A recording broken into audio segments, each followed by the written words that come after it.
Si metemos ese documento ahí, muchachos, eso es lo que va a crear un problema dentro de la cristiandad que nunca van a estar los cristianos tranquilos y en paz. Así que finalmente lo sacaron.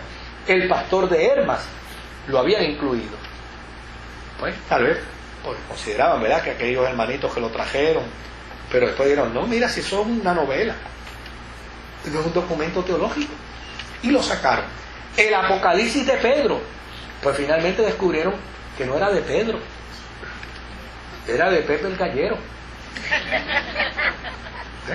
No, Pedro no escribió esto, no, saca eso de ahí. La epístola de Bernabé, o sea, era un montón de documentos, y esto era un proceso bien científico, claro, rústicamente científico, pero bien responsable. Eran creyentes con una firme determinación que les tomó 3 siglos para finalmente decir,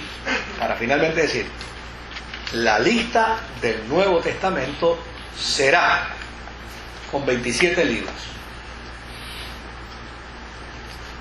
Vamos a repasar. En el siglo III, ¿qué dijo Atanasio? Que sí. ¿Qué dijo el obispo de Alejandría? Dijo que sí. Bueno, pues entonces, si desde el siglo II estamos trabajando con esto, ya estamos en el siglo V, pues yo creo que estos 27 libros sirven para establecer la norma cristiana de forma universal.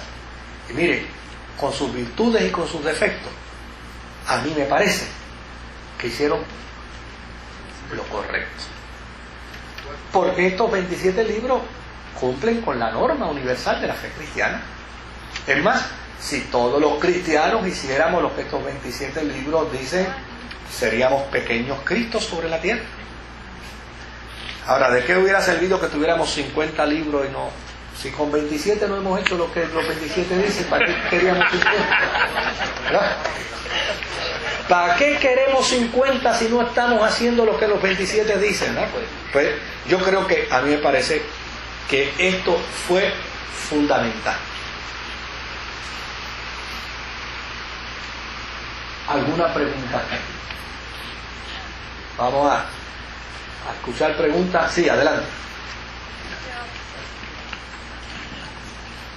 La iglesia primitiva, la del segundo siglo, ¿quiénes componían esa iglesia en el segundo siglo? Ok. La iglesia primitiva del segundo siglo estaba compuesta ya por creyentes gentiles y por creyentes judíos. El único problema era que al principio había más judíos que gentiles, ¿verdad? Pero algo sucedió el día de Pentecostés.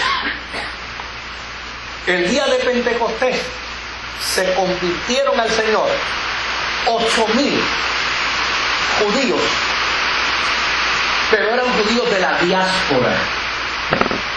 Los judíos de la diáspora son como los newyorricanos, ¿eh? Que hablan de Rufo, que hablan de banqueta, ¿verdad? Pero son puertorriqueños. Yo me reía muchísimo ahora cuando estaba en la Florida de un nene que no habla español, pero él dice que es puertorriqueño porque su mamá es puertorriqueña y su papá es puertorriqueño, y él no sabe hablar español, pero el que le diga que él no es puertorriqueño, él se enoja. Entonces, estos judíos de la diáspora eran judíos que estaban diseminados por todo el imperio romano, pero desde luego, como se consideraban judíos cuando se celebraban las fiestas judías, ellos venían a Jerusalén a la fiesta. Por lo tanto, prácticamente la iglesia judía lo que tenía eran 120 al principio, pero después de la predicación de Pedro, el primer domingo se convirtieron 3,000 y al otro domingo se convirtieron 5,000. Es decir, que en 2 semanas la iglesia se convirtió en 8,120. Entonces, ¿qué sucede? Estos 8,000 Los 120 se quedaron. Pero estos 8.000, después de la fiesta judía, cada uno de ellos se fue para su pueblo, de donde eran oriundos. Ahora, se fueron creyendo que Jesucristo era el Mesías. Y en cada pueblo donde fueron, ya sencillamente, ellos empezaron a hablar del Cristo Mesías. Es decir, seguimos siendo judíos, pero ahora declaramos que ya tenemos a nuestro Mesías. Desde luego, los judíos que tenían sinagogas en todas esas regiones no los aceptaron. Y al no aceptarlo, los expulsaron. Y ellos no tuvieron otra alternativa que entonces, ¿qué? Empezarse a congregar. Y se congregaban de manera rústica. Con lo poquito que aprendían. Eran más judíos en la práctica que cristianos. Pero a fin de cuentas era el mismo modelo que había en Jerusalén. Porque en Jerusalén eran judíos cristianos. Y ellos observaban, ¿qué cosa? Observaban el judaísmo. ¿Cuántas veces no estaban los apóstoles el sábado en la sinagoga? Y no era porque iban a fastidiarle la vida a los judíos. Era porque ellos iban a observar el sábado. También, como los demás judíos observaban. Donde estaba el problema era que cuando ellos tenían la oportunidad decían: ustedes dicen que el Mesías no vino y nosotros decimos que ya estuvo entre nosotros. Entonces, pues desde luego, finalmente en Jerusalén los expulsaron también y ya no tuvieron otra alternativa que separarse. Claro, la gran bendición fue que con la conversión de Pablo se convirtió en el enlace de todos esos cristianos judíos que estaban diseminados por todo el imperio romano. Y cuando Pablo entonces empieza a predicar en todas esas regiones, estos cristianos judíos empezaron a creer la enseñanza de Pablo y empezaron a madurar y empezaron a crecer como cristianos. Y en adición de ese desarrollo y de ese crecimiento, lo otro que sucedió fue que muchos gentiles empezaron a convertirse.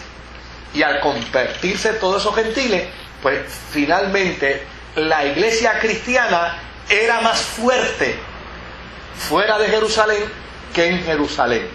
De hecho, la iglesia de Jerusalén queda retratada en la carta a los Hebreos.